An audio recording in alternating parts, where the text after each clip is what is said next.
7h35, il est avec nous dans le studio sur Happiness avec un nouveau savoir, un savoir complètement inutile, bref, un savoir dont on pourrait clairement se passer. Mais bon, maintenant qu'il va nous le raconter, on va quand même se rendre compte que c'est indispensable, on va pas se le cacher. Damien, t'es avec nous avec un peintre pas comme les autres, un peintre qui a une petite singularité, je vous en dis pas plus, on va le découvrir avec toi ce matin. Damien, bonjour.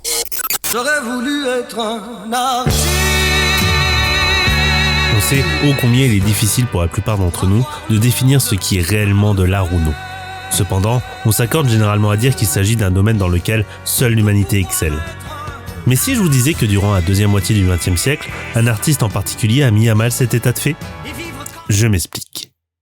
Tout commence en 1964 à Göteborg en Suède.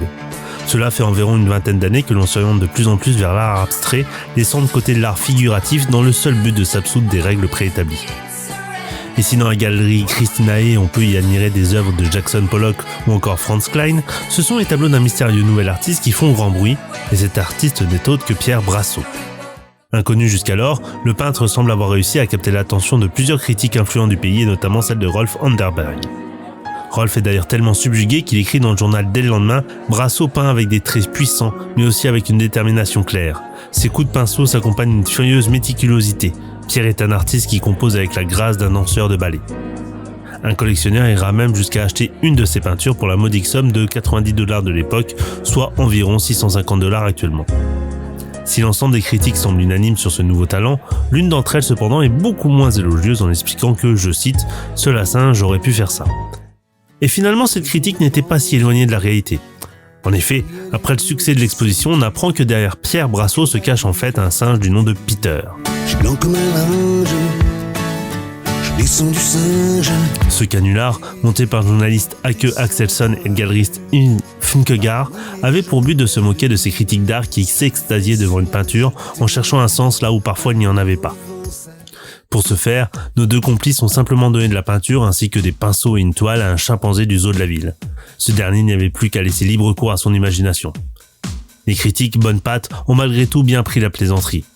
Anderberg maintiendra même ses propos en précisant que les tableaux de Peter restaient les meilleurs de l'exposition. En ce qui concerne notre peintre avant-gardiste, sa carrière s'acheva sur ce coup d'éclat. Il fut transféré en 1969 aux eaux de Chester en Angleterre avec ses pinceaux, où il vécut jusqu'à la fin de ses jours. 2 de ses toiles sont cependant toujours exposées aux eaux de Boras. Mais Peter n'est pas le seul animal à avoir montré un certain talent artistique. En 2005, un journaliste allemand renouvela l'expérience en montrant à la directrice du musée d'art de Mortisbourg un tableau d'un inconnu.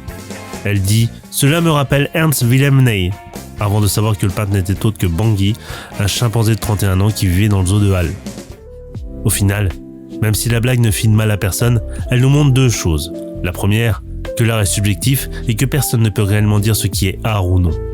La deuxième, que pour tromper des critiques d'art, il suffit parfois d'être malin comme un singe. Incroyable cette histoire, merci beaucoup Damien. Chronique à retrouver sur happinessradio.fr, l'appli Happiness sur le Play Store et les différentes plateformes de streaming. Damien, ce soir on parlera de tout à fait autre chose, de pop culture, avec toi et toute l'équipe de l'Entre deux Geeks à 19h. Merci Damien, à ce soir et rendez-vous la semaine prochaine pour un nouveau savoir. Et nous, on se retrouve dans les 5 petites minutes pour vos événements dans l'Oise et à Amiens. C'est quoi de neuf l'agenda et c'est après votre playlist Classic and Hit tout de suite sur Happiness. Bon réveil.